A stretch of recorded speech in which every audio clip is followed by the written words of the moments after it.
But stop me at any point, any question, any issue, anything that you want me to clarify, please do that. That's why I'm here. I'm going to answer the big question first. The big question is, Ron, why'd you endorse Johnny Dupree? Anybody got that question on their mind? Okay, I knew Johnny wasn't going to win, but I wanted to prove a point. Look, I've been a contributor and a member of the Republican Party in Mississippi since I could vote. I wanted to prove a point that we do not have to vote the party lines just because of what they're sending down to us. I want to ask you guys something. First, I want to say this. Phil Bryant is our governor. I respect him. I respect the office of governor. I will serve him any way I can as a citizen of Mississippi. That is my duty as a citizen, okay? But I want to ask you this real quick. During the governor campaign, didn't everybody campaign on immigration reform? I remember standing in this room. And we're going to immigration reform. We killed it in a Republican Senate. We're all against Agenda 21. Y'all remember those speeches? We killed it in a Republican House. I just want to share that with you. I knew that. And I'm not trying to say I told you so, and I don't have a crystal ball, but I was around enough of these folks during the campaign to know doggone good and well that they were just trying to get elected.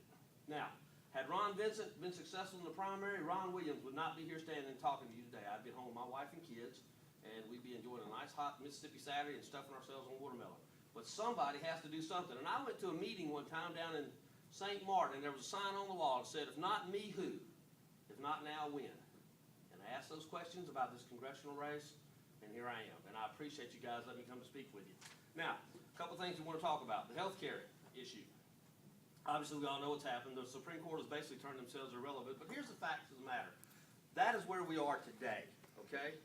And obviously, I don't have to come here and throw rocks at the Republican Party. I think most of you guys, I'm in an audience today that understands what's going on. But the way we got to where we are today is because years back, consumers pleaded and begged with our congressional officials to remove the federal restrictions that prevent insurance companies from selling policies across state lines. Open it up to free market competition, which is what I have to deal with. You have to deal with that in your business. McDonald's has to deal with it. But no. Our elected officials, both Republicans and Democrats, protected the interest and the profits of insurance companies by limiting to in-state purchases only. What we're seeing yesterday, or the day before now, I guess, is a direct result of a failure of big government to respond to the needs of the people of this country.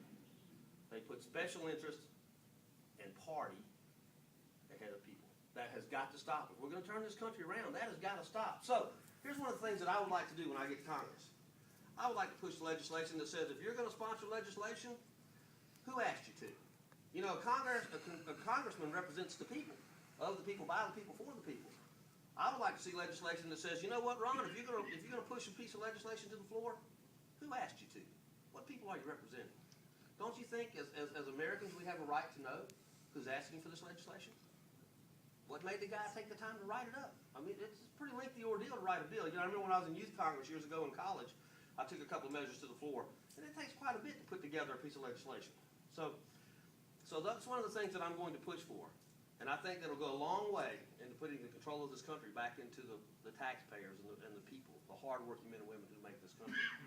Now, I'm very concerned about something I heard yesterday. I heard Corbin, Representative Corbin, he's a Republican. He stood at the podium. Look, we can't vote Democrat. They're socialists. That's out of the question, okay? My biggest concern in this election is that I'm battling the Republican Party, all right? And the Republican Party has a lot of money. And they're going to have a lot of commercials. And they're going to send out mail-outs like this for our opponent, okay? But here's what Mr. Cornyn said. We're going to make this health care thing front and center this election. It's primary. It's prioritized. Now I want you guys to pick up the graph that I left on your paper, on your table earlier. Don't worry about trying to read it because it's so poorly. I mean, it's little letters. I can't hardly read it without my glasses. Let me tell you what it is. This is a graph of our national debt. Okay, it's back around 60, 76, 77 is about where it takes off. But if you'll notice, since that time frame, our debt has climbed like a rocket. Now we've kind of limited out a little bit here. We hit the debt ceiling for a year or so, maybe a few months, and then we raised it. Off we go again. Now, during this time frame, if you check your history, you will know that we've had just about every combination at some point or the other of government. We've had Republicans having all three branches. Well, not all three branches, but the White House, Congress, and Senate. We've had the Democrats. We've had mixed matches. The debt has never gone down. And It's not going to go down. It's not going to go down.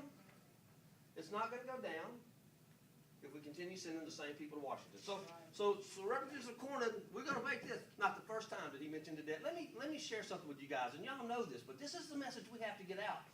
It doesn't matter. By the way, Obamacare, it's atrocious. It's horrible. I'm opposed to it, but it doesn't matter if we have Obamacare. It doesn't matter if we have immigration reform. It doesn't matter if we have voter ID. None of that matters, because when we're broke and we're a third world nation, who cares? That'll be the end of civility as we know it in our nation. That'll be the end of the American way, because we forgot austerity. We've forgotten that you can't have something you can't pay for. Don't get me wrong. You know, I bought a car I couldn't pay cash for. I had a little note on it. But you know what? I knew what my income would be. I knew how I was going to pay for it. I had a structured plan of how I was going to pay for that car. We don't even have structured plans in this country. We just spend money. We don't know. We don't have a clue. Do not, whether I'm successful or not, do not allow any candidate to distract, misdirect, or sleight of hand the voters away from the biggest problem facing this country. That is our debt. Guys, our credit rating has been reduced.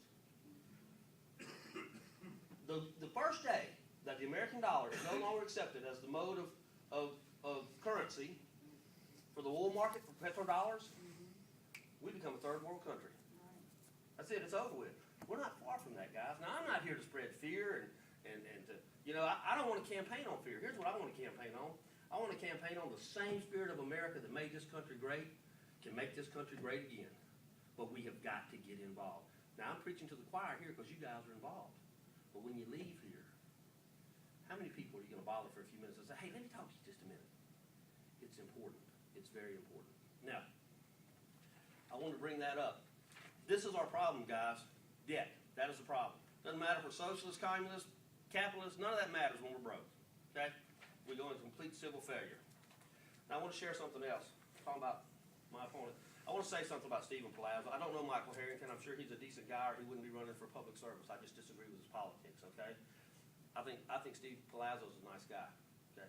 I don't have anything bad to say about him as a person, and I'm not going to. That's not going to start here. It's not going to start anywhere else. I think Stephen Palazzo got to Washington and was overwhelmed by the Washington machine. Okay?